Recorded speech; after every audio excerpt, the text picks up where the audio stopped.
I welcome everyone to today's discussion on the salient decisions in the SEBI board meeting dated December 20th.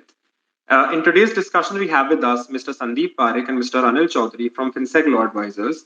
For the first few minutes of this session, we will broadly be discussing the different agenda points which have been approved in the recent SEBI board meeting, the underlying objectives behind SEBI's board meeting decisions, and its effects on the industry participants, followed by an interactive question and answer session with the audience. So, with that, I would like to start with the first agenda point of the board meeting, which deals with the changes that have been brought to strengthen the governance of market infrastructure institutions. SEBI had constituted a committee to strengthen the governance of market infrastructure institutions, MIIs, such as stock exchanges, clearing corporations, and depositories. SEBI had released a consultation paper for these measures which are to be introduced. Some key recommendations which have been approved by the board pertain to number one, the organization structure of MIIs. The functions of MIIs have been categorized into three verticals. First, being critical operations of the MII, second, being regulatory compliance and risk management, and third, majorly being business development. Now, all these three verticals are to be headed by a key managerial personnel or a KMP.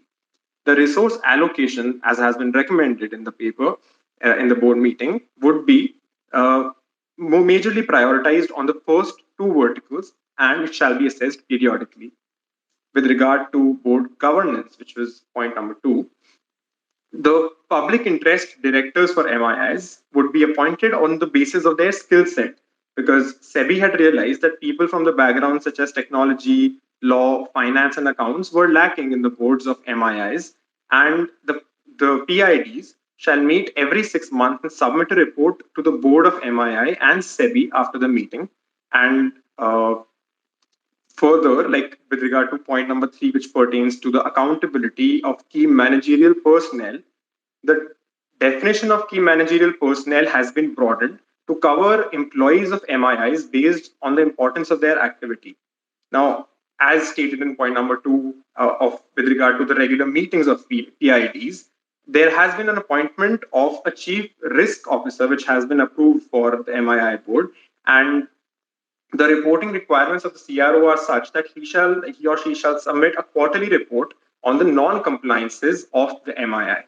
So all these measures, along with a code of conduct which has been enhanced from the existing code of conduct and a policy on data sharing, make the governance of MIIs transparent and establish more checks and balances in the process and result in more accountability. Some recommendations which were covered in the SEBI consultation paper but have not been covered in the press release are issues such as the compensation of the key KMPs, the appointment of PIDs in the board or the composition of the board, etc.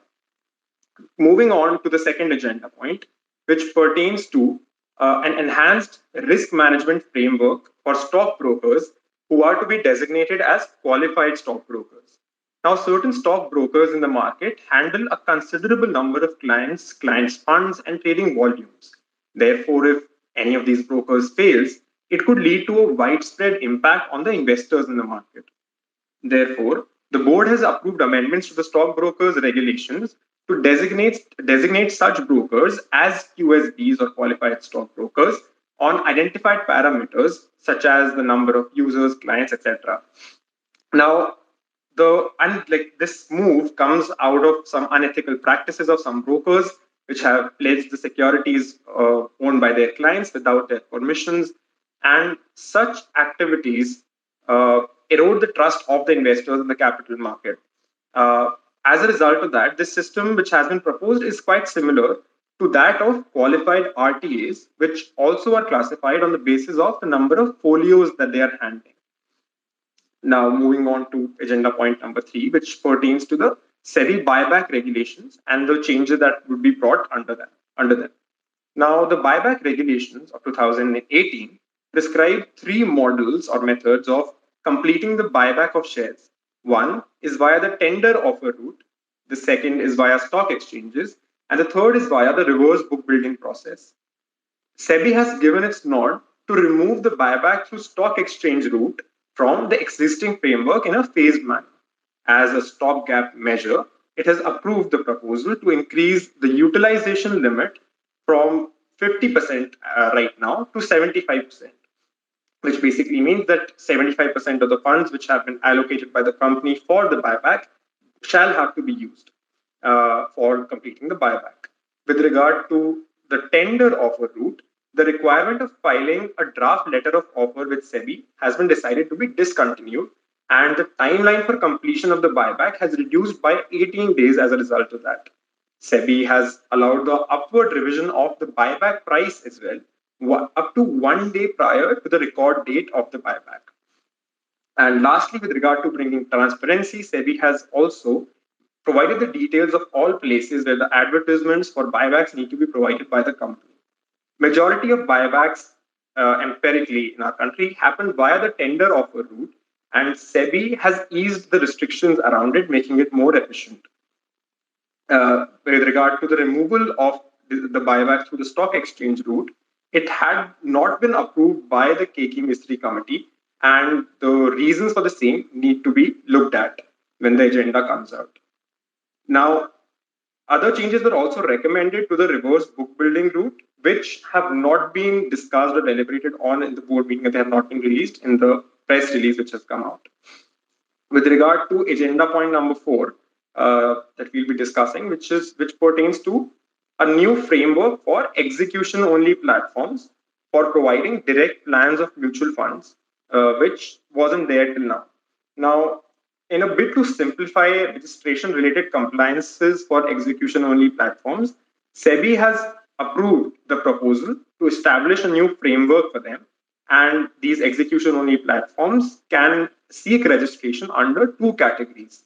The first category would be them seeking registration as an agent of the AMC registered with AMFI. The compliance of the AMC as a result of that would increase. The second option under which they can seek registration is as a limited purpose stockbroker, wherein they shall act as the agent of the investors, and they shall charge the commission to the investors then. The board has broadly enunciated that the desired framework will include investor protection mechanisms, cybersecurity requirements, pricing of services, and grievance redressal. Now, multiple entities were obtaining SEBI licenses for becoming investment advisors and stockbrokers to basically obtain reverse feed for the purpose of operating their business online. Now, via the introduction of this framework, they would not have to undertake the detailed and the in-depth compliances which basically the investment advisors and stockbrokers had to comply with. The compliance with these regulations was an additional burden for these entities, which can be seen in the case of the recent order which came out in the case of Banyan Tree Services Limited, commonly known by their brand name ET Money, wherein they were penalized for non-compliances with provisions of IA regulations, like performing an internal audit, even though they were not even operational as an IA, and they were just obtaining the reverse feed via their IA license.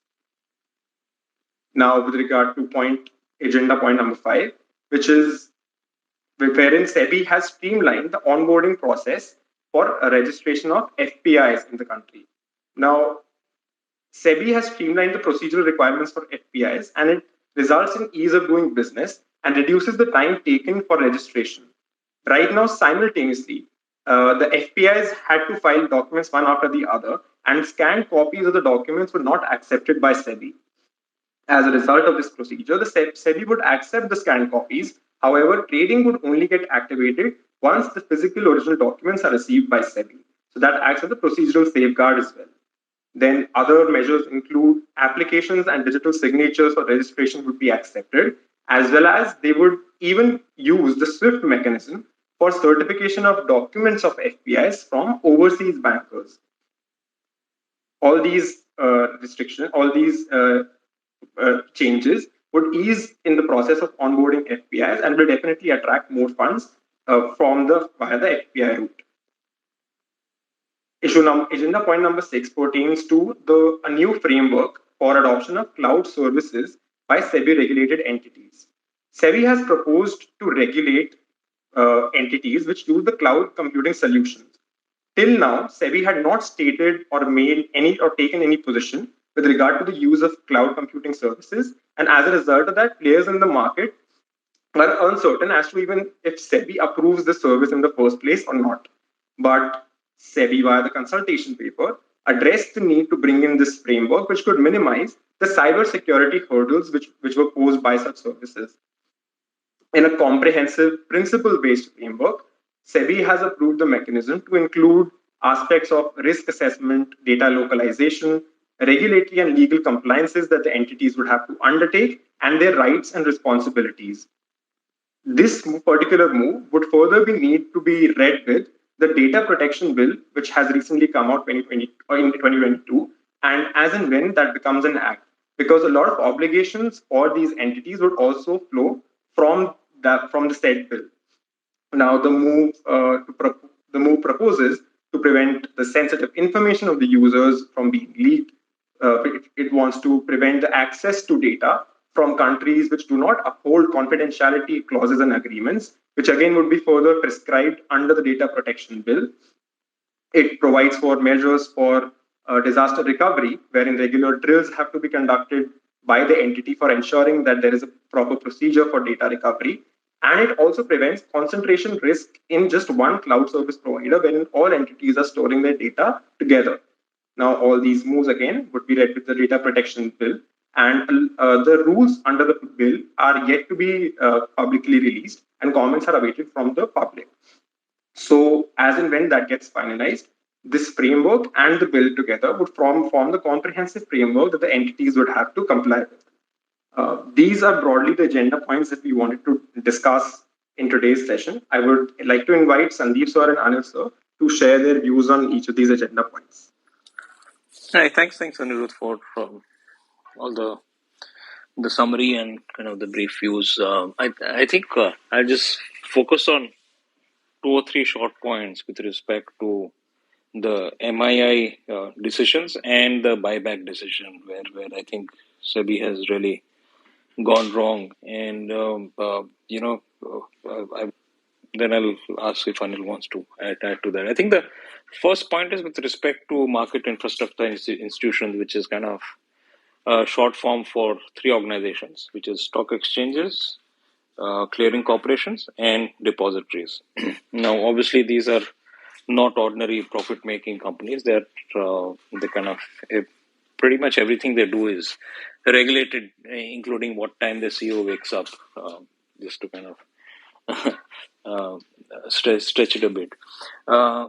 Broadly, I think the whole concept of what they're trying to achieve seems to come out of the regulatory action they've taken against several persons at the NSE over the past several years, and it talks of governance improvements. All that is fine. Most of them are incremental in nature, and I don't think we can really quibble about whether this is better or that. But I think at a kind of a 30,000 feet level, when you talk of a concept called public interest directors who are appointed by SEBI, you are kind of again bringing in, what we have with banks as well, where RBI appoints people on the board, including its own employees. So, I think it kind of just creates this whole perception that these so-called public interest directors have kind of descended from heaven, and they're supposed to best protect the interest of investors, which ordinary, the independent directors can't. And therefore, not quibble over it, but it raises kind of a moral hazard and a false comfort that you have these angels coming to protect the investors, whereas there's no such concept. As we've seen, we've had independent PIDs for many years, and including the recent action which SEBI has been taking against NSE. We had PIDs just by kind of increasing the percentage and kind of play around that. I think we're just kind of increasing the moral hazard rather than reducing it. People will feel more comfortable and therefore be less watchful of what happens in exchanges. So I'm not a big fan of this whole concept, even the existence of the concept of PIDs. Secondly, this whole talking about how business development should be subsidiary to the regulatory role and the risk management role. I think it's pretty not just obvious, but it's already happening because we have an oligopoly. So really, I don't think the exchanges spend much money, and clearing corporations and depositories spend any money at all on business development. So I think this kind of a bit of a tautology and therefore not very useful. And the third is something which is quite incomprehensible to me, which is not allowing any employee of the exchange to sit to be an employee of the subsidiary. Now that would mean everybody, including even the managing director, for instance, because he's also an employee. So they cannot sit on the board or be work function in any capacity in the subsidiary, which is disturbing because then you have no way of monitoring and holding the subsidiary to account. And the subsidiary suddenly becomes sovereign. So if something goes wrong, you can't even blame the exchange then. So I think they've gone totally wrong with this move to kind of say that no person from the exchange can sit on the as an employee of the subsidiary. That violates the basic principle of accountability of a parent to its subsidiary. And my only other comment is with respect to the so-called banning of the market-based buyback, which again is inexplicable because this was never discussed by the mystery committee. It's not, there's no explanation why it is being banned, even though it's on some future date which is unspecified today. Because according to me, the buybacks offer kind of two major. They have two major purposes. One is, of course, it's a form of a dividend, right? Paying back money to the shareholders, and the more important reason usually is that the company and its management directors believe that the company is not fairly priced, it's underpriced, and therefore they want to kind of legally levitate the price, so to speak, right? And I think an exchange mechanism gives the most opportunistic method of doing that. Is the most transparent. It's open to all the people at the same time. So the immediate idea of creating a separate window itself is fragmenting the market, and in the long term, banning it again makes very little sense to me. And as I said, it's not reflected in any SEBI statement. It's not reflected in the committee report which looked at these issues. I think again, till the time the agenda papers do come out where we see the detailed explanation why they're doing it, it seems like a bit of a Tughlaki Farman. So with that, I'll ask Anil to add any comments on any of the issues, and then we can open up for comments, questions. Hi. I think two more important points that comes from the board meeting, which is relation to the trading and the broking part of it. One is on the whole. There's a new concept they're coming up with where when we have seen brokers technology didn't work in most lot of times, so trades were not being executed. So SEBI will not come up with a window where if the broker is down, you can close your positions. So that will be a very big initiative because that will at least minimize the technology risk of traders who are trading via this a particular broker. You are only most people have only one broking broker whom they deal with. So if that goes down, your position cannot be squared up, and therefore, what the SEBI is now coming up with a window. I think it'll take Q3 FY23. It will come out where you can close the position, which is as a good and novel initiative, and also the whole new system of that qualified brokers, basically same thing as systemically important broker or because it's too big to fail kind of a thing, wherein if you have large number, if you have like I think the chairperson said there'll be like 12 to 14 or 16 top brokers will be included in that list, wherein those will be subject to heightened regulations and more scrutiny because they're too big, and how that will play in the market and the competition and other things. That is also will be interesting space as to if you grow bigger you'll be more regulated. So that kind of whether it creates the right incentive or whether it's fair, that all, let's see how the regulatory framework comes up. So that was one other interesting development. So over to queries, questions, reactions. Hey, thanks for hosting this. On the EOP, do you have a view on when will the circular or exact regulations come out? So EOP will require, my guess is it'll take probably couple of months, if not couple of So earliest would be probably 2-3 months, because this will require, there are two ways to implement SEBI board meeting decisions. One is by way of creating new regulations, and this certainly requires that. And again, the more kind of trivial stuff, relatively speaking, goes by way of circulars, which talks of operations and risk management and stuff like that. So, since this clearly requires regulatory changes, this will go through that entire process of creating new regulations. Then they will be notified in the Gazette, and they're tabled in each House of Parliament for 30 days. So it's kind of a longish process. And given the last bit of tabling it, errors and all become pretty important. I mean, you don't want any errors, so they go through quite a detailed process of review. So my guess would be a couple of months. Got it. Also, on the same topic of EOP, had a follow up question. Can I go ahead? Yeah, please go. I mean, it might be too early to predict, but since they have allowed sort of two modalities to implement it, right, through a stock exchange mechanism or through a agent of the AMC, which is essentially the RTA mechanism, uh, do you see that the order flows, etc., that will happen? So they can happen in both formats. So in a star MF kind of a route, or it could also happen through an RTA route. I mean, is that what you can easily read from uh, what has been suggested by SEBI in the board meeting? Anil, you want to take that? No, that I think the outside not suggested. I think, see, essentially, if you are becoming an agent of the AMC, I think square away you can do through the RTA route.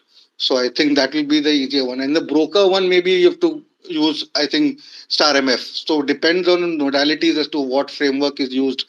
SEBI will come up with a regulatory framework. But I think first principle basis, I think the idea is that direct plans should be available to investors, and DIY mod, basically do it yourself, execution only, no advice. So either you do through exchange or as a broker, or through MF, or through RTA route as an agent of AMCs. SEBI will definitely cap the price, because the chairperson is very clear, it should not become another regular plan if you have cost attached to it. So that again will be a how the regulations are framed. I think the fine print, as Sandeep said, will take 2-3 months, and we'll have to wait and watch. Got it. Thanks. Yeah, Viraj, go ahead. Thank you, Sandeep. Sandeep, my question was more regarding the PMS regulation which had come just few days back. Can I go ahead if you've gone through? No, I Oh, don't think so. no, we've no. So we'll stick to the, we can have a separate session on that where we're. Sure, So sure. yeah. So if you have any I'll- questions with respect to the topic we're No, discussing today, we No, can. no, no, no. Thank you so much.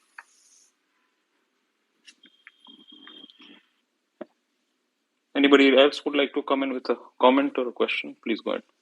You actually, and this is more a futuristic question. So we are seeing this the new category of qualified systemically important brokers being set up now. Now, going by your experience, what you have seen in RBI, what exactly? See, we have heard that there'll be intense monitoring and supervision and all that stuff. But what exactly would SEBI be having in mind in getting these 10 to 15 odd brokers under this framework?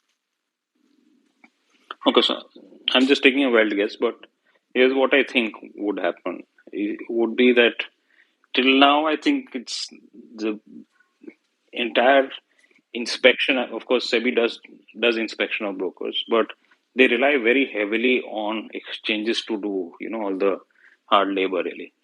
And my guess would be the quality of inspections would change, the frequency would change, the analysis with this, they'll see these people would change in several material ways, which I can't predict right now. But based on all the qualified frameworks we've seen across SEBI, RBI, and even international practices, I would think that that it'll just be kind of more rigorous, more intense, and more frequent in terms of how they examine the brokers, and they would rely less on the exchanges.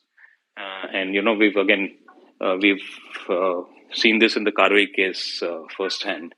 They essentially left everything to the exchanges, and it created a big mess. So I think the approach would probably change with respect to how they look at brokers directly as opposed to via the exchanges. But again, that's my kind of educated guess and not anything further. Oh, okay, thanks. No, Sandeep, why I was coming to that was because we have been seeing the offsite supervision mechanism of the exchanges in full flow right now. At the end of every day, you get multiple requests for various reports and everything. So for a broker, it will become a very tedious exercise to, on one hand, conduct its normal day-to-day operations. One is of trading and then settlement of funds and securities, and then get into this. So I'm just wondering, fearing that it should not happen too much of a regulatory, pressure on the intermediary. नहीं वो होएगा we've seen so many large brokers commit mischief, and just to take the Karvei example again, the exchange is supposed to monitor them every 30 days, not even annually. Every 30 days they're supposed to kind of, and the segregation rules have been around since 1993, and they've still such poor supervision reflects pretty badly on how our system actually worked in practice, as opposed to rules to likhte rehte the 93, 99, 2000 onwards, and then multiple circulars from 2016, 2019. But really, people are just throwing out circulars. It's like SEBI was sending it to exchange, the exchange was sending out to the brokers by way of emails, and then that was the end of it. There's no real 30 days. So I think the answer to your question, Ankit, would be, I think technology will have to take over a lot of the burden. And I think if you're large enough, you will have to rely on a lot of stuff which will be STP in compliance, really, right? So, but I don't really have an happy answer to your question of whether it's going to be over-regulated. It certainly will be.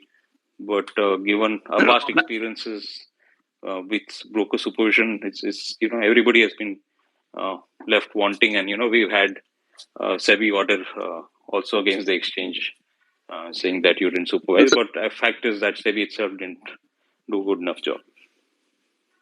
So on a lighter note, Sandeep, I am ready to provide separate connection to the regulators, that is exchanges and SEBI, to take whatever they want instead of sending those mails at odd hours and seeking data. Very happy to do that. You write to SEBI. I don't represent SEBI. Okay. Saurabh? Great. I guess that we'll end the spaces.